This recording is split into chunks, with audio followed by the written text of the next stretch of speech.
25,000 টকাকৈ আমি সকলোকে দিম।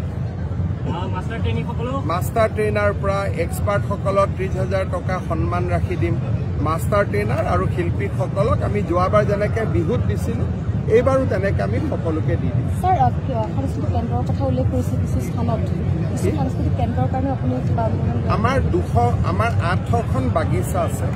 800খন বাগিচাত আমাৰ চাহ কল্যাণ মন্ত্ৰালয়ৰ পৰা ঝুমুৰৰ কাৰণে জড়িত যিমান বস্তু লাগে এটা সাংস্কৃতিক কেন্দ্ৰ হিচাপে আমি এই বস্তুখিনি কিনি দিম।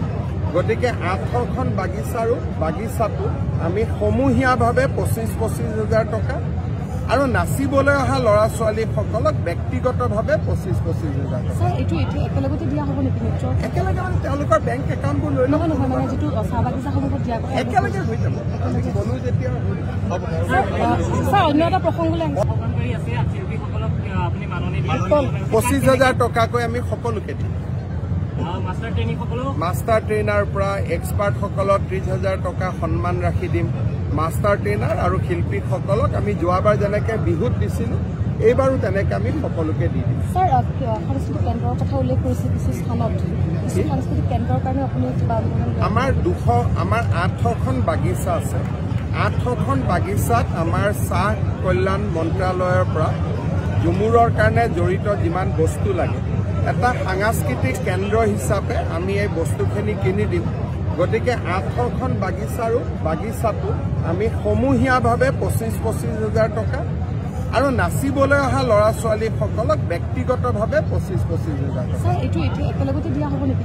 একেলগে মানে তেওঁলোকৰ বেংক একাউণ্টবোৰ লৈ ল'ব নহয় যিটো চাহ বাগিচাসমূহত দিয়া একেলগে হৈ যাব। বনো যেতিয়া অন্য এটা প্ৰসংগলৈ 25,000 টকাকৈ আমি সকলোকে দিম। মাষ্টাৰ ট্ৰেইনাৰ পৰা এক্সপাৰ্ট সকলক 30,000 টকা সন্মান ৰাখি দিম।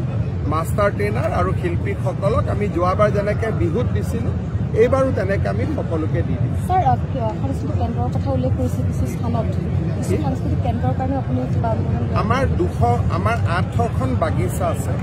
800খন বাগিচাত আমাৰ চাহ কল্যাণ মন্ত্ৰালয়ৰ পৰা ঝুমুৰৰ কাৰণে জড়িত যিমান বস্তু লাগে এটা সাংস্কৃতিক কেন্দ্ৰ হিচাপে আমি এই বস্তুখিনি কিনি দিম। গতিকে 800খন বাগিচাটো আমি সমূহীয়াভাৱে 25,000 টকা আৰু নাচিবলৈ অহা ল'ৰা ছোৱালীসকলক ব্যক্তিগতভাৱে 25,000 টকা। একেলগতে দিয়া হ'ব নেকি? একেলগে মানে তেওঁলোকৰ বেংক একাউণ্টবোৰ লৈ ল'ব নহয় যিটো চাহ বাগিচাসমূহত দিয়া একেলগে হৈ যাব। বনো যেতিয়া